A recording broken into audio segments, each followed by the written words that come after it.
Hello friends, मेरा नाम है रवि और आप सभी का मैं स्वागत करता हूं आपके अपने YouTube channel current affairs by Ravi पर। फ्रेंड्स, आज मैं आपके लिए 25 मई 2024 के डेली करंट अफेयर्स के क्वेश्चन इस वीडियो में लेकर आया हूं। मैंने आपके लिए सभी क्वेश्चन सेलेक्टेड और इंपॉर्टेंट लिए हैं। अगर आप किसी भी एग्जाम की तैयारी कर रहे हो, ये वीडियो आपके लिए काफ़ी ज़्यादा यूज़फुल रहने वाला है। फ्रेंड्स, मैं आपको बताना चाहता हूँ कि यूट्यूब की ये पहली ऐसी क्लास होती है जहाँ पर आपको डेली के मोस्ट इंपॉर्टेंट 20 क्वेश्चन कराए जाते हैं कम टाइम में 100% रिजल्ट के लिए। फ्रेंड्स, अगर आप करंट अफेयर क्लास मुझसे ले लेते हो, यकीन मानिए एग्जाम में आपके 95% से ज़्यादा नंबर डन है। क्योंकि फ्रेंड्स, मुझे अपनी मेहनत पे भरोसा है कि मैं इस हिसाब से आपको पढ़ाता हूँ कि एग्ज़ाम में आपका कोई भी क्वेश्चन छूटे ना। तो चलिए हम स्टार्ट कर लेते हैं पहले क्वेश्चन से। पहला क्वेश्चन स्टार्ट करने से पहले फ्रेंड्स, मैंने आपको जो कल 20 क्वेश्चन करवाए थे ना, उनका फटाफट से एक बार हम क्विक रिवीजन कर लेते हैं। तो कल मैंने आपको पहला क्वेश्चन करवाया था, अंतर्राष्ट्रीय सौर गठबंधन यानी कि ISA का 99वां सदस्य देश कौन सा बन गया है? आंसर हो जाता है स्पेन। नेक्स्ट है, केंद्रीय विद्युत नियामक आयोग यानी कि CERC में सदस्य के रूप में किसे नियुक्त किया गया है? आंसर हो जाता है रमेश बाबू वी को। अगला क्वेश्चन, वर्ष 2024 में 10वें विश्व जल मंच का आयोजन कहाँ किया गया है? आंसर हो जाता है इंडोनेशिया के बाली में। अगला क्वेश्चन, भारतीय वन्यजीव संस्थान के अनुसार वर्ष 2024 में भारत में गंगा नदी डॉल्फिन की आबादी किस राज्य में सबसे अधिक है? आंसर हो जाएगा उत्तर प्रदेश। नेक्स्ट है, किस भारतीय मूल के वैज्ञानिक को खगोल विज्ञान में 2024 के प्रतिष्ठित शॉ पुरस्कार से सम्मानित किया जाएगा? आंसर हो जाएगा श्रीनिवास R कुलकर्णी। नेक्स्ट है हमारा क्वेश्चन, मई 2024 में सबसे तेज और शक्तिशाली AI मॉडल GPT-4o किसने लॉन्च किया है? ओपन AI ने। नेक्स्ट है, मई 2024 में गौतम बुद्ध की कौन सी जयंती मनाई गई है? 2586वीं। पृथ्वी के ध्रुवीय क्षेत्र का अध्ययन करने के लिए सुदूर अवरक्त प्रयोग ध्रुवीय मिशन किसने लॉन्च किया है? नासा ने प्री-फायर मिशन को लॉन्च किया है। मई 2024 में चर्चा में रहे दूषित रक्त घोटाले का संबंध किस देश से है? यूनाइटेड किंगडम से। भारत सरकार के प्रोजेक्ट ईशान का संबंध किससे है? एक राष्ट्र एक हवाई क्षेत्र।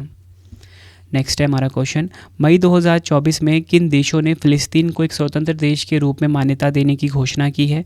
आंसर हो जाता है नॉर्वे, आयरलैंड और स्पेन। मई 2024 में विश्व के पहले प्रमुख AI कानून को किसने मंजूरी दी है? यूरोपीय संघ यानी कि यूरोपीय यूनियन ने। इंडियन ऑयल कॉरपोरेशन लिमिटेड यानी कि IOCL ने XP100 की पहली खेप किस देश में निर्यात की है? आंसर हो जाता है श्रीलंका को। राष्ट्रीय एरोस्पेस प्रयोगशाला के उपग्रह पर SAR तकनीक का परीक्षण करने वाली दुनिया की पहली निजी कंपनी कौन सी बन गई है? गैलेक्सी आई। किस भारतीय सार्वजनिक क्षेत्र की कंपनी को प्रतिभा विकास श्रेणी में दुनिया में तीसरा सर्वश्रेष्ठ होने के लिए ATD बेस्ट पुरस्कार 2024 से सम्मानित किया गया है? NTPC को। नेक्स्ट है हमारा क्वेश्चन, अभ्यास साइबर सुरक्षा 2024 कहाँ पर आयोजित किया गया है? नई दिल्ली में। नेक्स्ट है हमारा क्वेश्चन, देश के सबसे बड़े टेक्सटाइल एग्जीबिशन 9वें fab EXA fabric sourcing expo 2024 का उद्घाटन कहाँ किया गया है? गुजरात के गांधीनगर में। अगला क्वेश्चन, किस संस्थान ने उत्तर भारत में वायु प्रदूषण और स्वास्थ्य प्रभावों पर एक अनुसंधान रिपोर्ट पेश की है? IIT जोधपुर। मई 2024 में पुरातत्वविदों ने किस राज्य के मंगलुरु शहर में रॉक कला का पहला साक्ष्य खोजा है? कर्नाटक।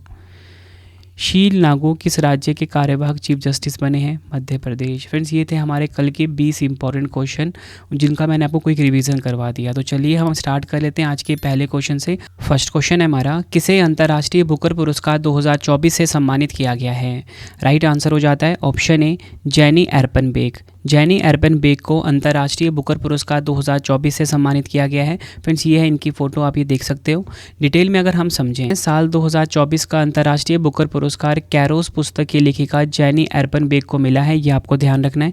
इस पुस्तक के अनुवादक हैं माइकल हॉफमैन। ये दोनों नाम आपको ध्यान रखने हैं, मतलब कि लेखिका कौन है? जेनी एर्पनबेक और अनुवादक हैं माइकल हॉफमैन। यह पुस्तक एक प्रताड़ित प्रेम संबंध पर आधारित है। और इसी के साथ आपको बताना चाहता हूँ, जेनी एर्पनबेक पहली जर्मन लेखिका हैं जिन्हें बुकर पुरस्कार मिला है।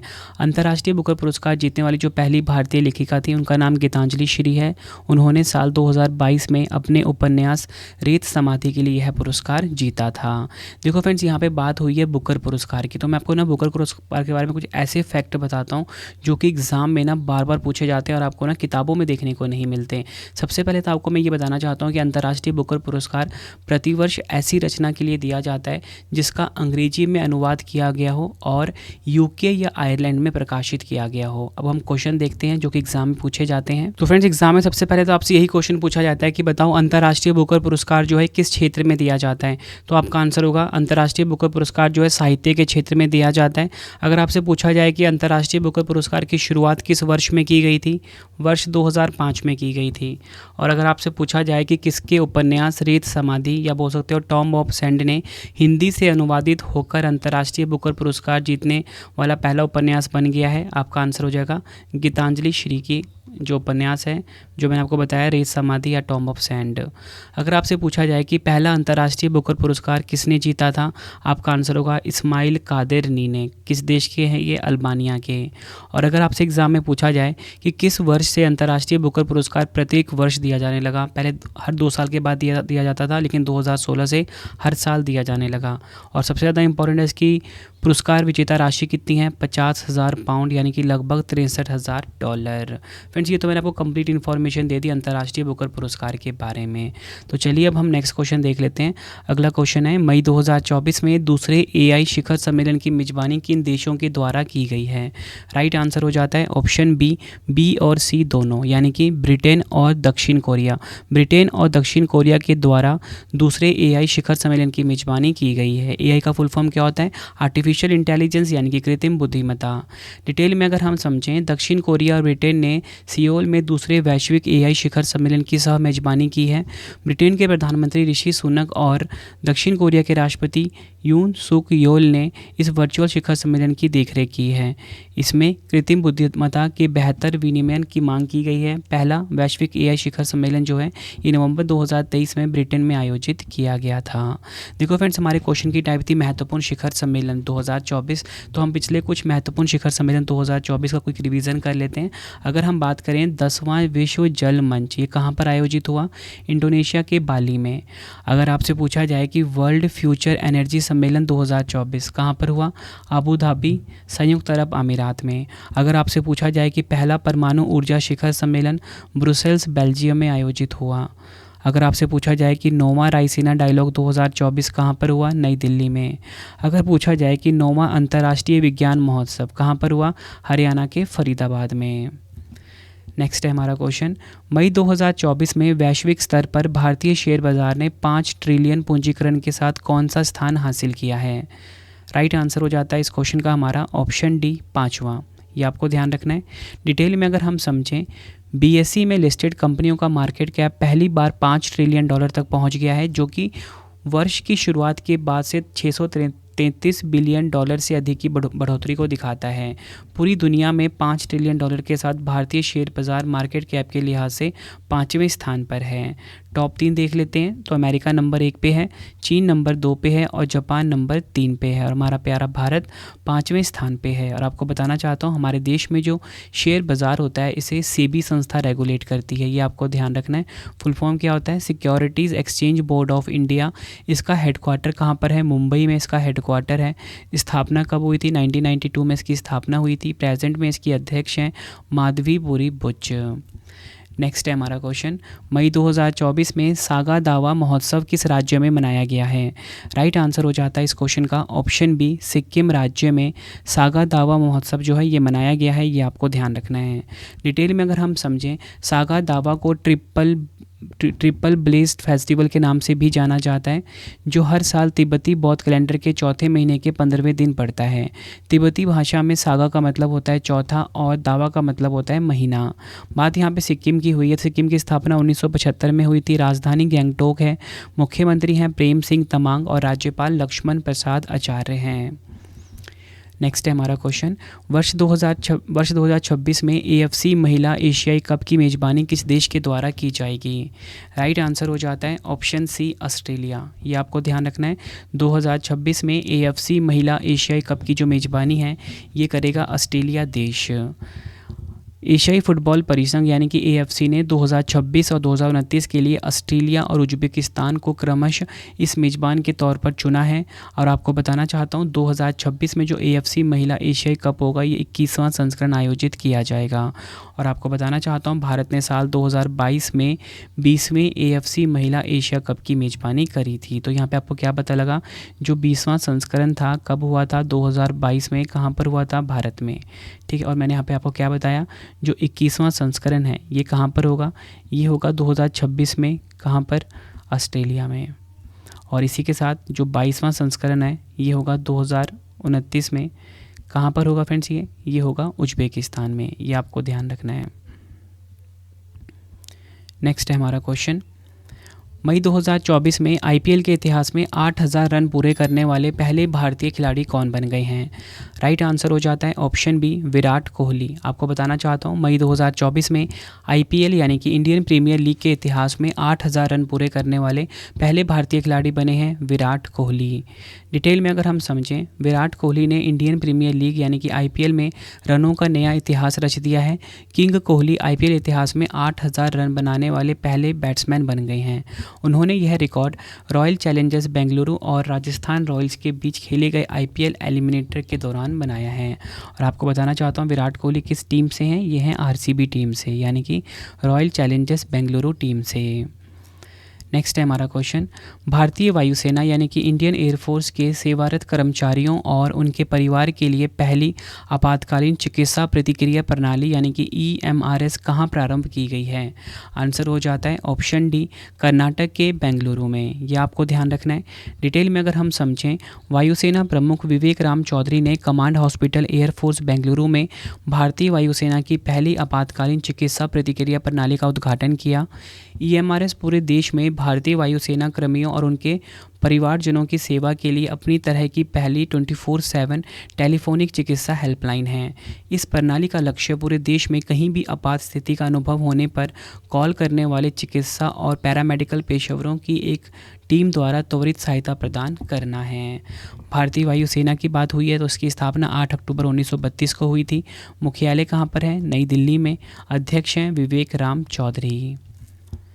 नेक्स्ट है हमारा क्वेश्चन, ये भी एग्ज़ाम के लिए काफ़ी इंपॉर्टेंट है। वैश्विक शहर सूचकांक 2024 में वैश्विक स्तर पर दिल्ली शहर का क्या स्थान है? राइट आंसर हो जाता है इस क्वेश्चन का हमारा ऑप्शन ए, 350वां। इंपॉर्टेंट पॉइंट जो समझते हैं, ग्लोबल पावर सिटी इंडेक्स 2024 दुनिया के प्रमुख शहरों का उनकी व्यापक शक्ति के अनुसार मूल्यांकन और रैंकिंग करता है। आपको बताना चाहता हूँ ऑक्सफोर्ड इकोनॉमिक्स के 1000 वैश्विक शहरों में भारतीय शहर दिल्ली सर्वश्रेष्ठ है। हालांकि राष्ट्रीय राजधानी दिल्ली वैश्विक सूची में 350वें स्थान पर है। अगर हम बात करें, बेंगलुरु ने 411वीं रैंक हासिल करी है, मुंबई ने 427वीं रैंक हासिल करी है, उत्तर प्रदेश में जो स्थित सुल्तानपुर है सबसे निचले स्थान पर है।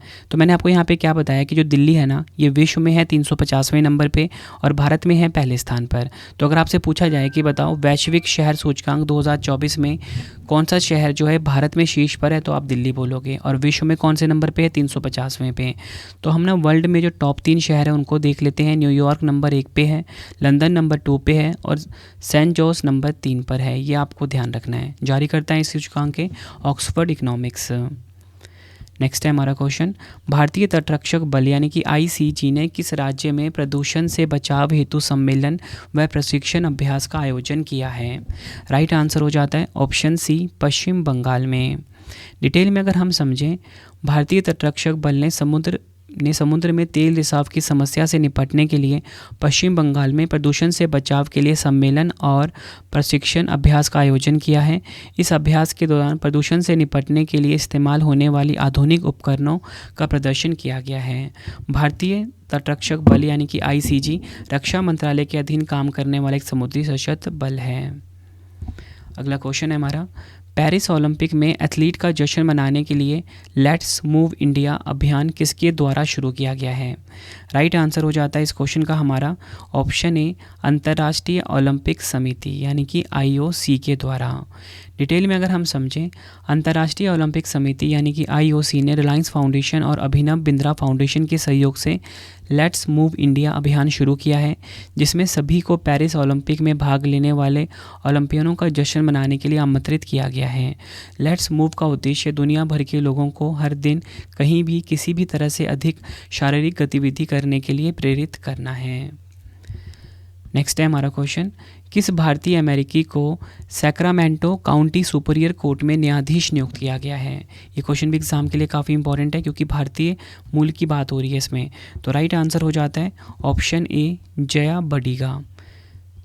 डिटेल में अगर हम समझें, पारिवारिक कानून विशेषज्ञ भारतीय अमेरिकी वकील जया बडिगा को अमेरिकी राज्य कैलिफोर्निया के सैक्रामेंटो काउंटी सुपीरियर कोर्ट में न्यायाधीश नियुक्त किया गया है। ये न्यायाधीश रॉबर्ट एस लाफम का स्थान लेंगे। इनका जन्म आंध्र प्रदेश के विजयवाड़ा शहर में हुआ है। नेक्स्ट है हमारा क्वेश्चन, सचिन सर्जेराव खिलाड़ी ने विश्व पैरा एथलेटिक्स चैंपियनशिप में शॉटपुट F46 वर्ग में कौन सा पदक जीता है? राइट आंसर हो जाता है इस क्वेश्चन का हमारा ऑप्शन ए, स्वर्ण पदक जीता है। आपको बताना चाहता हूँ, सचिन सर्जेराव खिलाड़ी ने विश्व पैरा एथलेटिक्स चैंपियनशिप में शॉटपुट F46 वर्ग में गोल्ड मेडल जीता है। डिटेल में अगर हम समझें, भारत के सचिन सर्जेराव ने विश्व पैरा एथलेटिक्स चैंपियनशिप में पुरुषों के शॉटपुट F46 वर्ग में स्वर्ण पदक जीता है। यह भारत का 5वां स्वर्ण है जो विश्व पैरा एथलेटिक्स चैंपियनशिप में देश के लिए एक रिकॉर्ड है।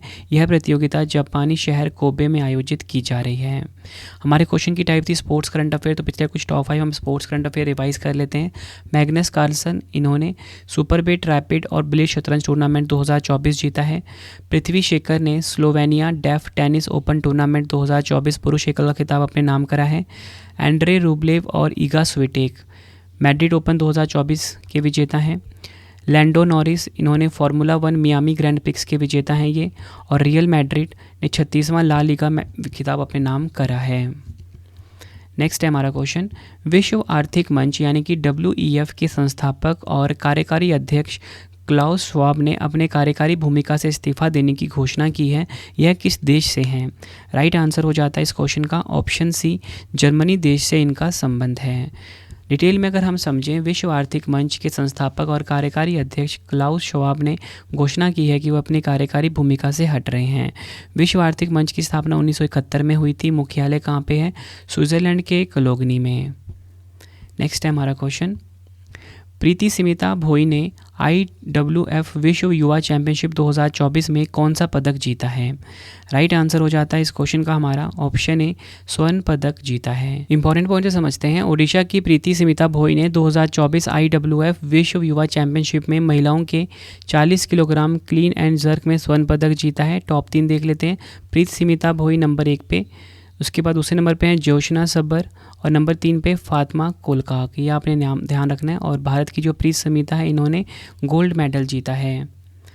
अगला क्वेश्चन है हमारा, किस देश के कामी रीता शेरपा ने माउंट एवरेस्ट पर 30वीं बार चढ़ाई करके नया रिकॉर्ड बनाया है?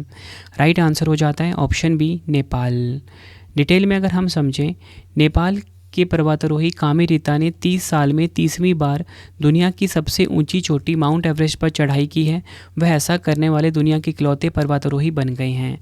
CNN की रिपोर्ट के मुताबिक कामी 10 दिन में 10 बार एवरेस्ट की चोटी पर पहुंचे हैं। इससे पहले कामी रीता 12 मई को इस चोटी पर पहुंचे थे। 54 साल के कामी को एवरेस्ट मैन के नाम से भी जाना जाता है। देखो फ्रेंड्स, यहाँ पे बात हुई है माउंट एवरेस्ट की। आपको बताना चाहता हूँ कि पूरे विश्व में ना ये सबसे ऊंची चोटी है। माउंट एवरेस्ट नेपाल देश में स्थित है। इसकी नई ऊंचाई है 8,848.86 मीटर। ये आपको ध्यान रखना है। नेक्स्ट है हमारा क्वेश्चन, किस हाई कोर्ट ने 2010 के बाद जारी सभी OBC प्रमाण पत्रों को रद्द कर दिया है? राइट आंसर हो जाता है option A, Calcutta high court. Detail में अगर हम समझें, कलकत्ता हाई कोर्ट ने एक अहम फैसला देते हुए पश्चिम बंगाल में 2010 में कई वर्गों को दिए गए अन्य पिछड़ा वर्ग यानी कि OBC के आरक्षण को रद्द कर दिया है।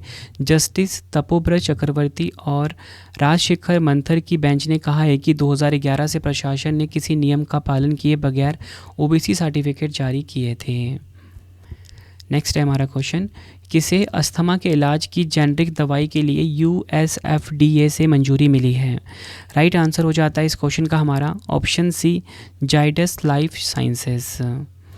डिटेल में अगर हम समझें, जाइडस लाइफ साइंसेज को डेक्सामेथासोन टैबलेट यूएसपी 1 मिलीग्राम के लिए यूएस एफडीए से अंतिम मंजूरी मिल गई है। अगर हम बात करें एफडीए यानी कि फूड एंड ड्रग एडमिनिस्ट्रेशन संयुक्त राज्य अमेरिका के स्वास्थ्य एवं मानव सेवा विभाग की एक एजेंसी है जिसकी स्थापना 1906 में हुई थी। नेक्स्ट है हमारा क्वेश्चन, किस हवाई अड्डे को भारतीय उद्योग परिसंघ के सतत विकास उत्कृष्टता केंद्र द्वारा शून्य अपशिष्ट से लैंडफिल प्रमाणन प्राप्त हुआ है? इसको भी आप एग्ज़ाम के लिए इंपॉर्टेंट मार्क कर लीजिए।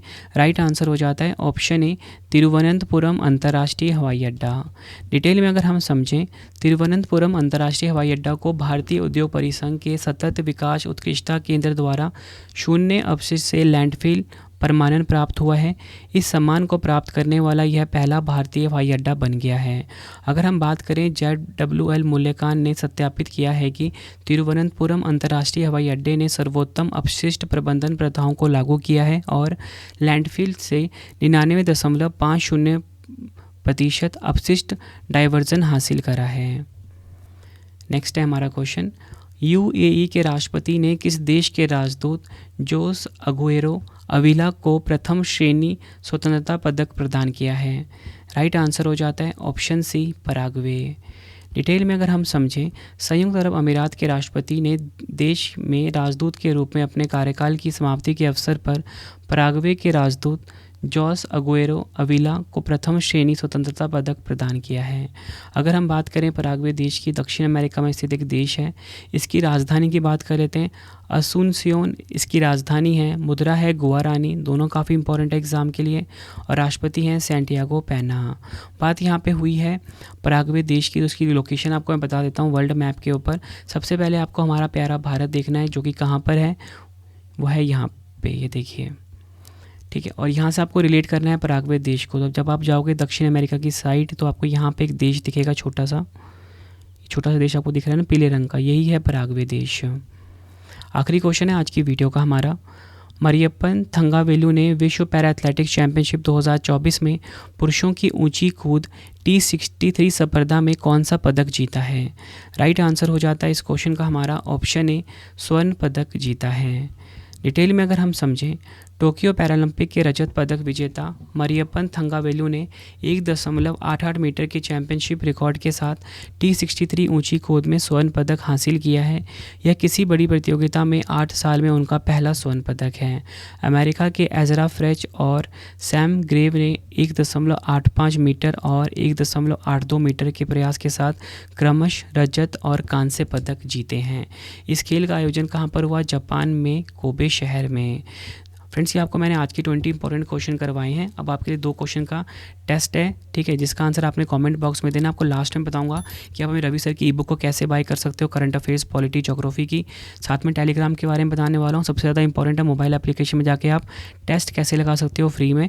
तो पूरा वीडियो आप ज़रूर देखना। तो उससे पहले फ्रेंड्स, आप 2 क्वेश्चन का टेस्ट लगा लीजिए, आंसर आपने कॉमेंट बॉक्स में देना है। तो आपकी स्क्रीन के ऊपर जो पहला क्वेश्चन है टेस्ट का, वो ये है, किसे अंतर्राष्ट्रीय बुकर पुरस्कार 2024 से सम्मानित किया गया है?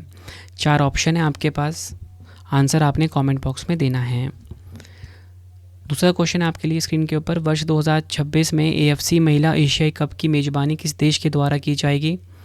4 ऑप्शन है। दोनों क्वेश्चन का आंसर आपने कमेंट बॉक्स में देना है। वीडियो कैसी लगी अपना फीडबैक भी ज़रूर देना। आपके लिए इंपॉर्टेंट इन्फॉर्मेशन कि आप रवि सर की जो ई बुक्स हैं वो बाय कर सकते हो। जीके की, पॉलिटी की, हिस्ट्री की, कंप्यूटर की।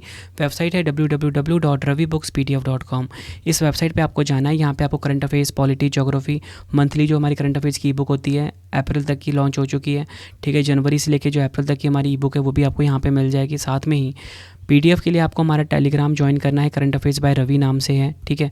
इसको आप ज्वाइन कर लीजिए। साथ में ही अगर आपको टेस्ट लगाना है, देखो फ्रेंड, टेस्ट तो आप ज़रूर लगाना, क्योंकि जो आपको मैं 20 क्वेश्चन पढ़ा रहा हूँ ना, इसका पता तब लगेगा कि आपको अच्छे से याद हुआ जब आपका टेस्ट लगाओगे।